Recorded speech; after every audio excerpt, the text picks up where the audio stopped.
Altså, så tænker jeg på hendes krop, ikke? Vi taler om en pige, som kan det hele, som får det hele, som har det hele, og som ikke vil dele. Håret. Jamen, det hår. Jeg ser at det gik langt ned over lægen. Helt California, jeg skal komme efter dig, ikke? Lange ben og så altid up to date, altså. Kanon krop. Meget stram hud.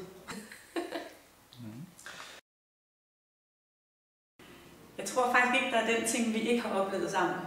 Altså det første kys og den første gangs forelskelse.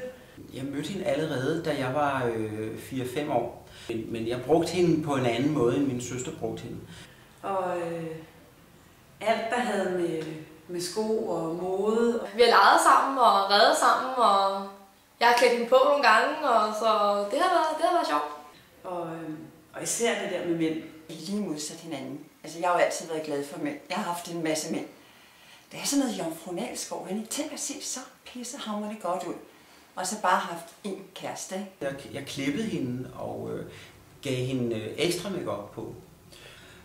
Hun har faktisk også været skaldet på et tidspunkt i mit regi. Det var ikke så godt. Man har også lidt jaloux på hende også, ikke? Der var jo helt sådan noget angst. Neurose. Altid ser flot ud, om det er lige meget om det er morgen, middag eller aften. Man kan jo kun blive misundelig over, hvor godt hun ser ud endnu. Jeg ville ønske, at vi var flere, der kunne få lov at se så godt ud som 50-årig. Så den ene kæreste, hun har haft i lang tid, ikke? Han var flot, ikke? Altså sådan lidt B.S. Christiansen krydset med Helge Adam Møller som ung. Rigtig flot fyr, det vil jeg sige. Men ved du hvad? Han har ikke noget i bukserne, jeg har kigget efter. Han har det ikke. Han har det simpelthen ikke. Hun har altid været med på mode. Hun er et forgangseksempel for modebranchen. Hun er en rigtig god rollemodel, ikke? Og gør aldrig noget forkert, vel?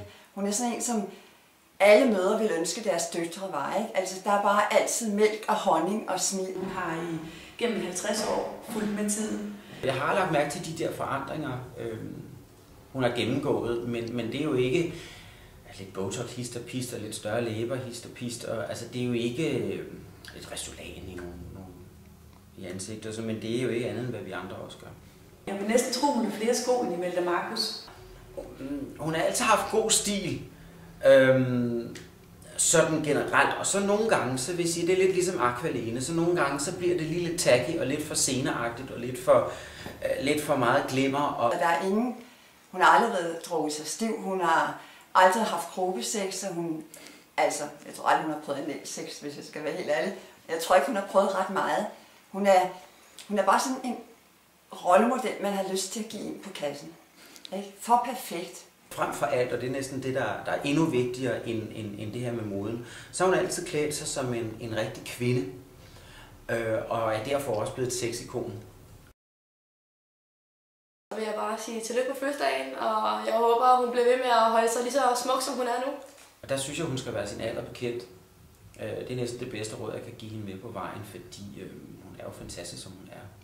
Hun har 1 million fans. Alle går ind på hendes hjemmeside. Tænk at kunne generere så meget trafik ind på sin hjemmeside.